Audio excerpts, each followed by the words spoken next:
जो अपडेट है वो कर्मचारियों से संबंधित एक बिल को लेकर है। एक विधेयक जो हिमाचल सरकार ने धर्मशाला के शीतकालीन सत्र में पारित किया हुआ है और जिसे रिट्रोस्पेक्टिवली इफेक्ट से लागू करने की तैयारी है, यानी कि 12 दिसंबर 2003 से। और इसका मकसद है कि जो सीनियरिटी और जो फाइनेंशियल बेनिफिट है उसको रोकना है, क्योंकि ये जो देनदारी है वो राज्य सरकार के लिए भारी पड़ रही है, अब दी नहीं जा रही है और उसके लिए एक एडिशनल एफर्ट ये बिल के तौर पर किया गया था। आज आपको बताएंगे कि इस बिल को जब हमने 3 रोज पहले आपको बताया था तो इस बिल पर एक रिपोर्ट लगनी थी सेक्रेटरी पर्सनल की, वो लगने के बाद ये विधेयक अब चला गया है गवर्नर हाउस को और इससे संबंधित जो पूरी घटनाएं हैं वो एक एक करके आपको बताएंगे। साथ में बात करेंगे एरियर पर आए एक कोर्ट ऑर्डर की, और ये बात इसलिए करना जरूरी है क्योंकि सरकार की ओर से जो बहाना एक वित्तीय संकट का बताया जाता है वो क्यों कोर्ट में नहीं टिक रहा, ये केस उससे रिलेटेड है और एरियर पर 6% ब्याज देने को भी कहा गया है। साथ में बात करेंगे कैबिनेट की बैठक की, 24 तारीख को धर्मशाला में बुलाई गई है और जीएडी की तरफ से जो नोटिस हुआ है उसके मुताबिक कैबिनेट के एजेंडा बनना तैयार हो गए हैं और कौन सा एजेंडा उसमें जा सकते हैं उसकी बात करेंगे। बीच रास्ते मुख्यमंत्री का हेलीकॉप्टर क्यों उतरना पड़ा हेलीकॉप्टर से और कहां के लिए निकले थे, ये अपडेट आपको देंगे। वैसे कांगड़ा दौरे पर आजकल चीफ मिनिस्टर हैं। फिर बात करेंगे कि कमीशन भर्ती पर जो एक चिट्ठी गई है सभी विभागों को, उस चिट्ठी के बाद अब क्या आगे होने वाला है और जो 80 पोस्ट कोड हैं उन पर राज्य चयन आयोग क्या फैसला लेगा, जिनकी भर्ती का इंतजार सब लोग कर रहे हैं। और इन 80 पोस्ट कोड में अगर मैं टोटल बात करूं तो 1423 पद इसमें शामिल हैं, इसीलिए इस भर्ती को लेकर आपको अपडेट देना जरूरी है। नई पंचायतों के गठन का रास्ता कैसे साफ हो गया है, आज चीफ सेक्रेटरी ने एक नोटिफिकेशन की है और इस नोटिफिकेशन से यह पता लग गया है कि जो डिलिमिटेशन है पंचायतों की अब वो की जा सकेगी, क्योंकि जो डेट है इसकी सेंसस की वजह से जो डेट एक बाउंड्री फ्रीज करने के लिए रखी जाती है उस डेट को एक्सटेंड कर दिया गया है आगे, इसीलिए ये जो पंचायतों के गठन का काम है जो राज्य सरकार ने भी शुरू किया था वो इजीली किया जा सकेगा। इसके बाद जिस चीज का हमें पहले से आभास था, जो राज्य सरकार एक स्टेप लेने जा रही है कि जो अपने यहाँ जो निदेशालय हैं स्कूल निदेशालय वो 2 बनाने हैं। हालांकि मुख्यमंत्री ने हमीरपुर में 3 कहा था, तो 2 बनेंगे या 3 बनेंगे इसको लेकर इंतजार है, लेकिन इससे पहले आज एक शिक्षक संघ ने इसका विरोध किया है और ये विरोध किस आधार पे किया गया है उसकी भी आपको जानकारी देंगे। फिर बात करेंगे सीपीएस केस में सुनवाई की जो आज सुप्रीम कोर्ट में था, उसमें क्या हुआ, और साथ में जो आज के लिए लिस्ट हुआ था प्रायोरिटी में वाटर सेस से रिलेटेड केस, उसमें क्यों आज सुनवाई नहीं हुई। बिजली बोर्ड के जेओआईटी कैसे लटक गए हैं बीच रास्ते में, वो भी आपको बताएंगे। और इस मामले में जो अपॉइंटमेंट ऑर्डर है उसको लेकर जो तैयारी चल रही है उसमें एक और फॉल्ट दिख रहा है, लेकिन ऑर्डर किस तरह से होगा वो आगे बात करेंगे। स्कूल लेक्चरर का एक रिजल्ट निकला है, हालांकि सिर्फ रिजल्ट निकला है और अपॉइंटमेंट में इनसे पहले 2 या 3 पोस्ट कोड अभी अपॉइंटमेंट का इंतजार कर रहे हैं, लेकिन ये रिजल्ट किसका है वो बात करेंगे। सड़क हादसे में 2 भाइयों की मौत हुई है शिमला के सुन्नी के आसपास, ये एक अनफॉर्चुनेट इंसिडेंट है, एक्सीडेंट है वैसे। और फिर एक मौसम की अपडेट है। मौसम की अपडेट की बात करें तो अभी मौसम विभाग ने 23 जनवरी तक मौसम खराब बताया है। 22 और 23 ये 2 दिन ऐसे हैं जिनमें ज्यादा मौसम खराब रह सकता है, या आप ये कहिए कि बर्फबारी का भी अलर्ट ऊंचाई वाले क्षेत्रों में है, और इसका कितना इंपैक्ट होगा ये उसी दिन पता चलेगा। लेकिन जहां तक 2 भाइयों की मौत का ये एक्सीडेंट हुआ है तो ये है शिमला जिला की बात, और शिमला जिला के यहां सुन्नी के पास जो ये हादसा हुआ है, बैजू नामक स्थान पर सीमेंट से लदा ट्रक एक सैंड खड्ड में गिर गया था।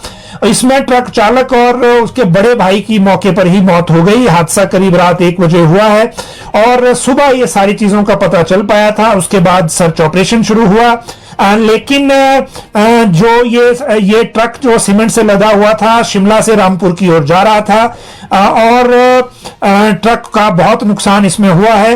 ट्रक चालक दिनेश कुमार 29 ईयर एज है और जो बड़े भाई हैं विनोद कुमार 37 ईयर एज हैं। इन दोनों की डेड बॉडीज वहां से मिली हैं। ये दोनों दाला घाट के पारनू पंचायत के ठेरा गांव के रहने वाले थे। तो ये एक इंसिडेंट आज का है। इसके बाद अगर बात करें तो स्कूल लेक्चर रिजल्ट की अपडेट आपको दे रहे हैं। ये स्कूल लेक्चर न्यू केमिस्ट्री का रिजल्ट निकला है। 66 अभ्यर्थी इसमें शॉर्टलिस्ट किए गए थे 29 पदों को भरने के लिए। 15 अक्टूबर 2023 को ये अधिसूचना जारी की गई थी। इनका अब ये रिजल्ट निकल गया है। आयोग की वेबसाइट पे आप देख सकते हैं। हालांकि वेबसाइट पर रिजल्ट होने के बावजूद अभी अपॉइंटमेंट में इन्हें थोड़ा टाइम लगेगा, क्योंकि इनसे पहले भी जिनके रिजल्ट निकले थे वो भी अभी कुछ जो सब्जेक्ट हैं वो वेट कर रहे हैं अपॉइंटमेंट के लिए, और इन्हें भी अपॉइंटमेंट के लिए अभी थोड़ा और टाइम लगने वाला है। यह भी संभव है क्योंकि कॉलेज में जो सेशन है वो आगे अप्रैल के बाद जब शुरू होगा, उससे पहले या उसके बाद कब इनको अपॉइंटमेंट देनी है उस तरह से सरकार देख रही है। लेकिन जो इस अपॉइंटमेंट में सबसे बड़ी दिक्कत यह है एम्प्लॉय के लिए एटलीस्ट, कि जो सरकार ने कॉन्ट्रैक्ट के 2 साल का जो रेगुलराइजेशन के लिए 2 के विकल्प के बजाय 1 कर दिया था, उस 1 विकल्प की वजह से अब ये 2 साल की अवधि 3 साल पे चली जाती है अगर हम 31 मार्च की डेडलाइन को क्रॉस कर दें। तो ये अपॉइंटमेंट के मामले में थोड़ी सी दिक्कत इसमें है, लेकिन कब होती है इसके लिए अभी थोड़ा और इंतजार करना पड़ेगा। अब आपको बात बताते हैं JOIT के एक रिजल्ट की, और ये रिजल्ट है पोस्ट कोड 939 का। इसमें बिजली बोर्ड के भी कुछ पोस्ट थी, और बिजली बोर्ड के लिए इसमें 148 या 158 के आसपास कुछ जो एलिजिबल कैंडिडेट हैं वो पास घोषित हुए हैं, लेकिन इनको अपॉइंटमेंट अब तक नहीं दी गई है। जबकि बाकी के लिए जो JOIT इस पोस्ट कोड में थे उनकी अपॉइंटमेंट हो गई है, लेकिन बिजली बोर्ड वालों की नहीं हो रही। इसके बारे में जब पता किया, ऊर्जा विभाग से भी पता किया या बिजली बोर्ड से भी पता किया, तो बिजली बोर्ड का यह कहना है कि राज्य सरकार बिजली बोर्ड को अभी एम्प्लॉय नहीं देना चाहती, क्योंकि अभी रजिस्ट्रेशन का प्रोसेस वहां चल रहा है। इसीलिए बाकी निगम और बोर्डों में देखी जा रही है जगह कि उनको कहां अपॉइंट करना है। कुछ इसमें पावर कॉर्पोरेशन में भी दिए जा रहे हैं, पावर ट्रांसमिशन कॉर्पोरेशन में भी दिए जा सकते हैं, और इसके अलावा बाकी कहां देंगे क्योंकि संख्या ज्यादा है। अब सबसे बड़ी बात यह है कि क्या एक पोस्ट कोड जो एडवर्टाइज हुआ एक सर्टन बोर्ड के लिए, और उसके लिए अप्लाई किया लोगों ने बोर्ड को देखने के बाद, और उसके लिए उसका चयन हो गया, तो क्या उसको किसी और कॉर्पोरेशन में अपॉइंट किया जा सकता है या नहीं? यह पहला लीगल क्वेश्चन है। दूसरी बात यह है कि इससे पहले जो रेरा को लेकर JOIT थे उनकी भी पोस्ट डिफरेंट तरह से बदल के और जगह ट्रांसफर कर दी गई थी, लेकिन इस मामले में तो रिक्विजिशन जिन्होंने दी है या अभी जिनसे लेनी है उनके यहां इनको एडजस्ट करने को बोल रहे हैं। अब अगर ये एडजस्टमेंट होती है और बीच में अगर कोई कोर्ट चला गया कि किसी अभ्यर्थी ने ये कहा कि मुझे बिजली बोर्ड में ही लगना था, या कोई ऐसा व्यक्ति चला गया जिसने ये क्लेम कर दिया कि बिजली बोर्ड के लिए जो पोस्ट थी या जहां उनको लगा दिया गया पावर कॉर्पोरेशन के लिए, वहां उसे अप्लाई करने का मौका नहीं मिला क्योंकि कहीं और के सिलेक्ट किए गए अभ्यर्थी यहां भेज दिए गए, तो उसका राइट मारा गया है। तो ये फिर सारे नियुक्ति का प्रोसेस आपस में मैसअप हो जाएगा। लेकिन अभी ये देखा जा रहा है कि इनको अपॉइंट कहां करना है, इसीलिए इसमें देरी भी हो रही है। अब यहां फिर से वही 31 मार्च वाला इशू है, क्योंकि इन अभ्यर्थियों को भी लग रहा है कि कॉन्ट्रैक्ट 2 साल का है और इसके लिए तीसरी बार जो बीच में एक 6 महीने के बाद ऑप्शन मिल जाता था रेगुलराइजेशन का, वो है नहीं। तो इनको कॉन्ट्रैक्ट से रेगुलर होने में 1 साल का अंतर आ जाएगा, जो इनके साथ न्याय संगत नहीं होगा। तो ये बात कह रहे हैं अपनी, लेकिन होता क्या है आगे, वो आगे पता चलेगा कि किस तरह से इनके बारे में फैसला आगे होगा। वाटर सेस का केस लटा गया है। देखिए सुप्रीम कोर्ट में आज वाटर सेस को लेकर जो उनकी प्रायोरिटी लिस्ट है उसमें यह केस लगा हुआ था, लेकिन सुनवाई के लिए नहीं लगा। अब जल शक्ति विभाग के जो लोग इसको देख रहे हैं उनका यह कहना है कि जो बिजली कंपनियां इस केस को लगने नहीं दे रही है सुप्रीम कोर्ट में, और दूसरी तरफ राज्य सरकार अब वाटर सेस को रिप्लेस करने के लिए एक नए कानून की तरफ को विचार कर रही है, जिसके लिए कमेटी बनाई गई है। कमेटी वो वर्कआउट कर रही है, और उसके बाद जब ड्राफ्ट बनेगा तो अगले बजट सत्र में इस बारे में एक बिल आएगा और वो फिर नया कानून उस तरह से लागू हो जाएगा। उससे पहले मुझे नहीं लगता कि वाटर सेस पर कोई दिल्ली में फैसला होना है। हालांकि हिमाचल हाई कोर्ट में राज्य सरकार वाटर सेस का केस हार गई है। अगली बात जो है इसके बाद है सीपीएस के मामले में सुनवाई की। देखिए, सीपीएस हिमाचल सरकार में लगाए गए थे और इन सीपीएस में 6 विधायकों को सीपीएस बनाया गया था। रोडू से मोहन लाल ब्राक्टा, अर्की से संजय अवस्थी, दून से राम कुमार चौधरी, कुल्लू से सुंदर ठाकुर, पालमपुर से आशीष बुटेल, बैजनाथ से किशोरी लाल। फिर इनको हिमाचल हाई कोर्ट ने हटा दिया और हटाने के बाद जो इन्होंने चुनौती दी सुप्रीम कोर्ट में, हालांकि इमीडिएट स्टे नहीं मांगा था। सुप्रीम कोर्ट में आज इसमें सुनवाई होनी थी लेकिन वो सुनवाई हो नहीं पाई, कल के लिए टल गई है।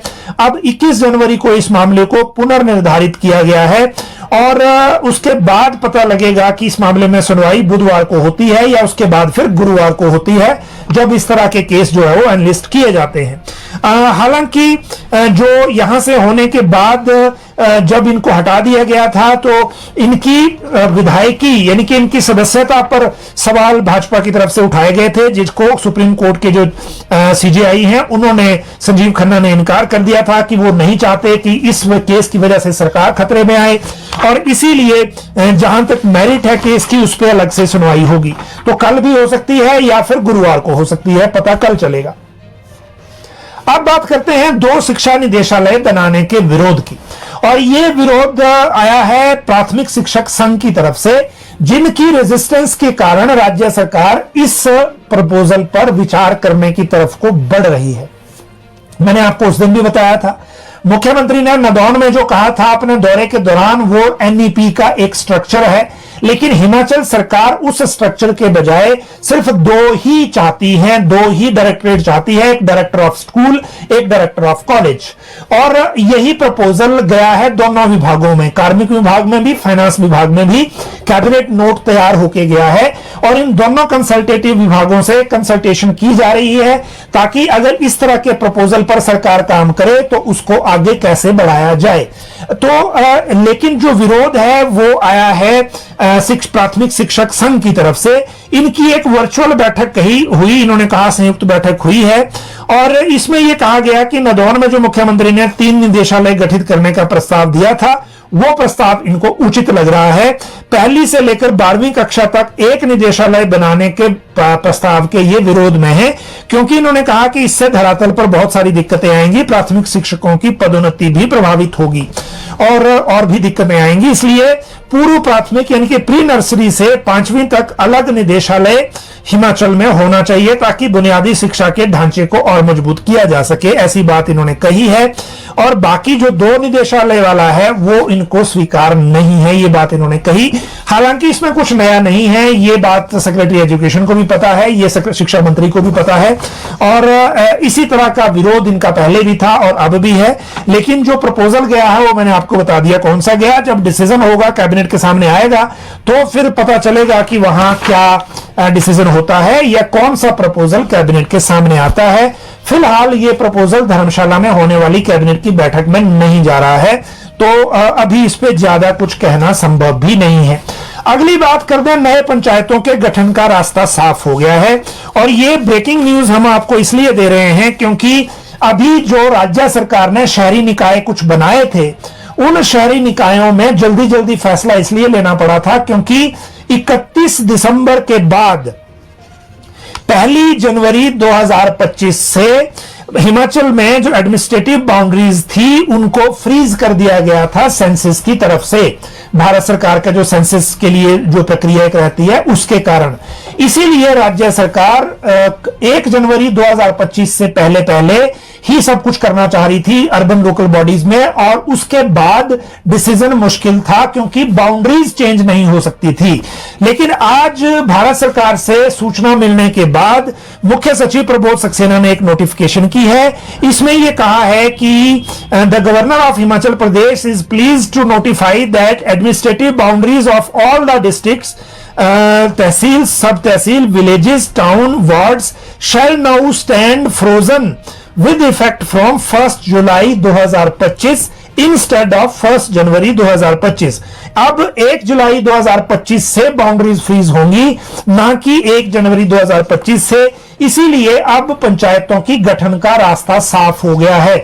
2020 में आपको याद होगा 2020 में 412 पंचायतें नई बनाई गई थी। हालांकि बाद में इनमें से भी बहुत सारी अर्बन लोकल बॉडीज में मर्ज हो गई, तो 397 पंचायतें ही नई बनी थी, 397। तो टोटल अब जो पंचायतों की संख्या है वो 3615 है। और अभी जो नए पंचायतों के गठन के आवेदन आए हैं वो 650 के आसपास हैं। वर्तमान में अभी तक जो शहरी निकाय बनाए गए हैं उनमें 43 ग्राम सभाएं खत्म की गई हैं, खत्म हो गई हैं। और आने वाले दिनों में इनको लेकर अलग से फैसला होगा कि इनके यहां चुनाव कब होंगे, और वो अर्बन लोकल बॉडीज की तरफ से प्रस्ताव मूव होगा। और जो पंचायती राज के प्रतिनिधि इन 43 पंचायतों में चुने गए हैं उनके कार्यकाल को कब तक एक्सटेंड किया जाएगा ये भी उसके साथ पता चलेगा। लेकिन एक बात इसमें बड़ी इंपॉर्टेंट यह है कि 650 आवेदन आए हैं नई पंचायतों के गठन के। हालांकि अभी जो 3615 पंचायतें हैं उनमें एवरेज जो आबादी है वो 1673 है। एक पंचायत में 1673 की आबादी है, यानी 400 के आसपास के परिवार इसमें हैं। इसीलिए राज्य सरकार नई पंचायतों का ज्यादा लिबरल तरीके से गठन के पक्ष में नहीं है। इसमें एक शर्त भी लगाई जा सकती है कि 1000 की आबादी तक ही पंचायत का गठन किया जाएगा, उससे ज्यादा नहीं। और इसीलिए आगे डिसीजन ये होगा कि किस तरह से आगे इसमें बढ़ना है।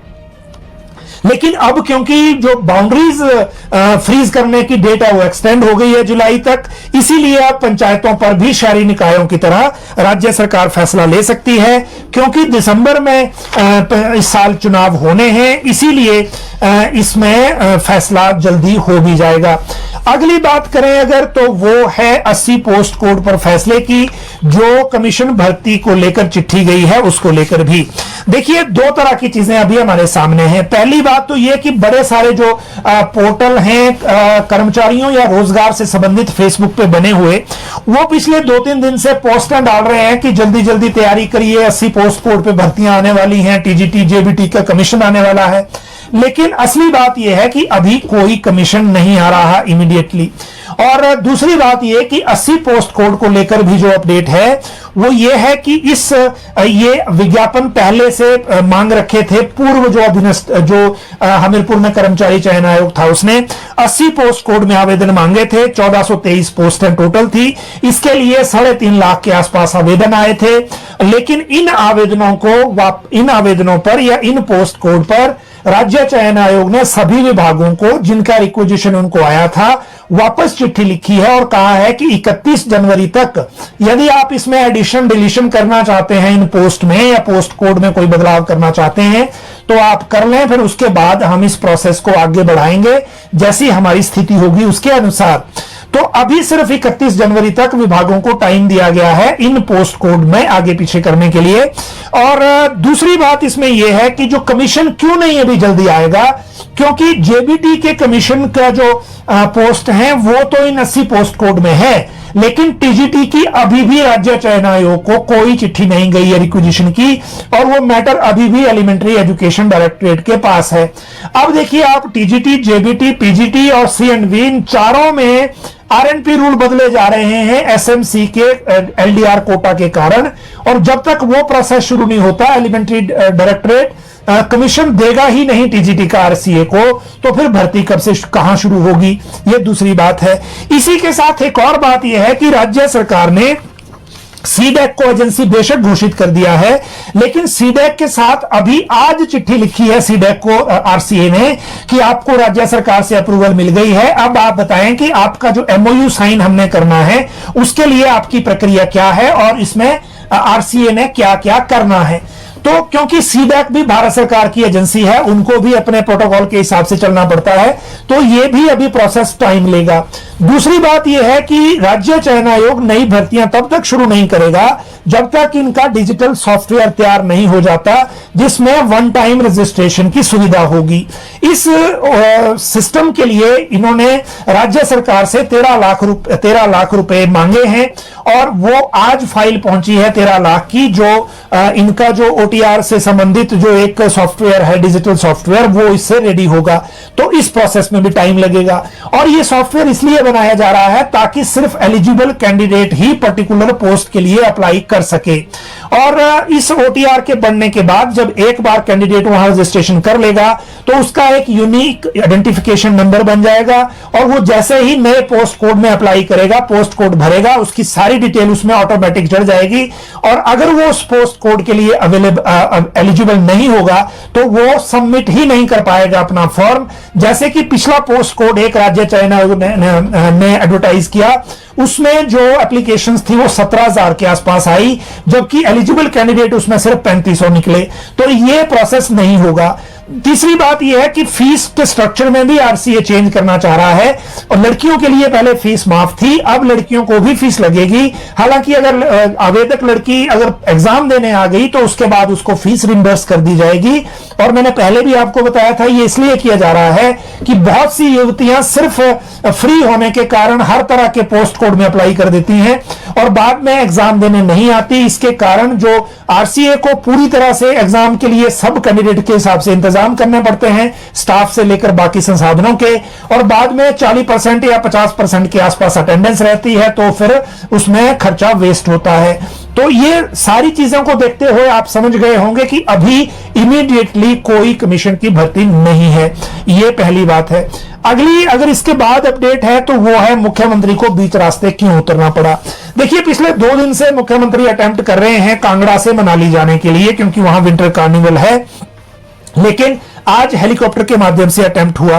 कल वैसे मौसम पहले ही खराब था, तो आज जब कांगड़ा से सीएम का हेलीकॉप्टर उड़ा तो उसके बाद उनको आगे तो फिर व्यू क्लियर नहीं था और इनको जोगिंदरनगर के डोहग मैदान में हेलीकॉप्टर लैंड करना पड़ा, वहां इनको उतरना पड़ा। उतरने के बाद थोड़ी देर इन्होंने इंतजार किया, फिर मैदान के दूसरे हिस्से में क्रिकेट का मैच चल रहा था, वहां जाकर बच्चों के साथ क्रिकेट खेली और उसके बाद फिर आगे सड़क मार्ग से मनाली तक, उसके बाद बाई रोड गए क्योंकि गाड़ियों का इंतजाम फिर अचानक करना पड़ा। और इसके बाद शाम को फिर मनाली, और कल वहां आज शाम को ही जो मनाली में अनाउंसमेंट करेंगे वो हम आपको उसके बाद आगे बताएंगे। अगली बात इसके बाद है कैबिनेट की बैठक की। देखिए कैबिनेट की बैठक 24 तारीख को धर्मशाला में रखी गई है, ये जो धर्मशाला सेक्रेटेरिएट है उसमें होगी और इस बैठक के लिए जो एजेंडा बनाने का काम शुरू हो गया है। आज चीफ सेक्रेटरी ने सभी प्रशासनिक सचिवों को अपना एजेंडा है वो जल्दी जल्दी जीएडी को भेजने के लिए कहा। हालांकि जो कोर्ट केसेस के कारण देनदारियां बन रही हैं उनके कारण जो बैठकें हैं वो चीफ सेक्रेटरी को आजकल ज्यादा वो करनी पड़ रही हैं, लेकिन कैबिनेट के एजेंडा को लेकर भी बात चली रही है। टांडा और चमियाना में, शिमला के चमियाना में और कांगड़ा के टांडा में रोबोटिक सर्जरी शुरू करने को लेकर इस बार कैबिनेट में एजेंडा जा रहा है।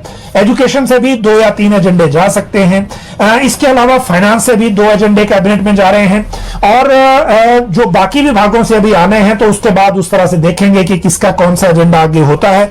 लेकिन एटलीस्ट जिनका इंतजार सबको है, फॉर एग्जांपल 2 डायरेक्टरेट बनाने या 3 डायरेक्टरेट बनाने एजुकेशन में, वो भी अभी नहीं बन रहा है। जो भर्तियां हैं फंसी हुई जो एफआईआर में, वो भी अभी नहीं बनता हुआ दिख रहा है और बाकी जिसमें इंतजार उस तरह का है, ऐसा कोई अभी तक एजेंडा हमारे सामने नहीं आया है। जैसे आएगा उसकी जानकारी हम आपको उस तरह से देंगे। एरियर पर कोर्ट ऑर्डर एक आया है, एचआरटीसी का मामला है और फिर से कोर्ट ने यह कहा है कि राज्य सरकार आर्थिक संकट का बहाना कोर्ट में नहीं लगा सकती कर्मचारियों को उनकी देनदारियां देने को लेकर। और ये एचआरटीसी का मामला है। एचआरटीसी के मामले में कंडक्टर के बकाया वित्तीय लाभ का मामला यह है। कोर्ट ने यह कहा कि कोर्ट का निर्णय अक्षरशः अनुपालन किया जाना जरूरी है, खासकर तब जब निर्णय अंतिम हो गया हो। न्यायाधीश तरलोक सिंह चौहान और राकेश कैंथला की खंडपीठ ने कहा कि सैकड़ों कंडक्टरों द्वारा दायर अनुपालना याचिका का निपटारा करते हुए स्टेटस रिपोर्ट हेतु सुनवाई 27 मार्च को निर्धारित की गई है आगे। और यह भी कहा है कि जो 30 अप्रैल 2024 तक यह लाभ दिए जाएं, नहीं तो देय राशि पर 6% ब्याज भी देना होगा। और अदालती आदेशों की अनुपालना न होने पर प्रार्थियों को हाई कोर्ट के समक्ष अनुपालना याचिकाएं दायर करनी पड़ेंगी, इनको दोबारा ना आना पड़े। इसके लिए सरकार यह बहाना नहीं ले सकती कि वित्तीय संकट है, ना ही इसकी इजाजत कोर्ट दे सकता है। तो ये जब आ गया है तो आप देखिए कि आने वाले दिनों में कुछ और मामलों में भी इस तरह की बात होगी। और इसीलिए सबसे बड़ी अपडेट आज जो कर्मचारी बिल कोर्ट जो गवर्नर को गया है उसकी 3 दिन पहले मैंने आपको बताया था कि इसके बारे में जो एक नोट लगना है वो सेक्रेटरी पर्सनल का नोट लग गया था। उसके बाद इसको अब गवर्नर हाउस भेज दिया गया है। धर्मशाला के शीतकालीन सत्र में इस विधेयक को पारित किया गया था और यह है हिमाचल प्रदेश सरकारी कर्मचारियों की सेवा शर्तें एवं संशोधन विधेयक, कुछ इस तरह का नाम है इसका, 2024 नाम से। और इसमें 12 दिसंबर 2003 से इसको लागू किया जा रहा है। तब से लेकर अब तक कॉन्ट्रैक्ट कर्मचारियों को ना तो सीनियरिटी देनी है इसके मुताबिक, ना ही कॉन्सिक्वेंशियल बेनिफिट देने हैं, ना कोई वित्तीय लाभ देना है। और इसका डिफेंस तब तक सरकार कोर्ट में नहीं ले सकती जब तक ये एक्ट नहीं बन जाए। हालांकि इससे पहले 1-2 ऑर्डर ऐसे निकले हैं जिसमें बिल को भी सेक्रेटरी ने अपने डिपार्टमेंट को रेफर किया है कि subject to the final condition, जब ये बिल एक्ट बन जाएगा, ऐसा उसमें लिखा गया है। अब गवर्नर हाउस इसको अप्रूवल असेंट अपनी देता है या सरकार से कुछ पहले सवाल पूछता है, उसको देखना होगा। क्योंकि 1-2 कर्मचारी संगठन जिसमें यूनिवर्सिटी का हपटुआ संघ जो है वो भी था, वो गवर्नर हाउस गए थे। इन्होंने गवर्नर हाउस को कहा था कि सरकार क्योंकि सुप्रीम कोर्ट तक केस हार चुकी है, उसके बाद यह रास्ता सरकार ने अपनाया है अपनी देनदारी से बचने का। तो इसमें गवर्नर हाउस पहले क्लियरली कर ले कि लीगल प्रोविजन क्या है और उसके बाद आगे फैसला ले। अब आगे क्या होता है वो देखना है, लेकिन इस बिल का इंतजार सभी को है, कर्मचारियों को तो है ही।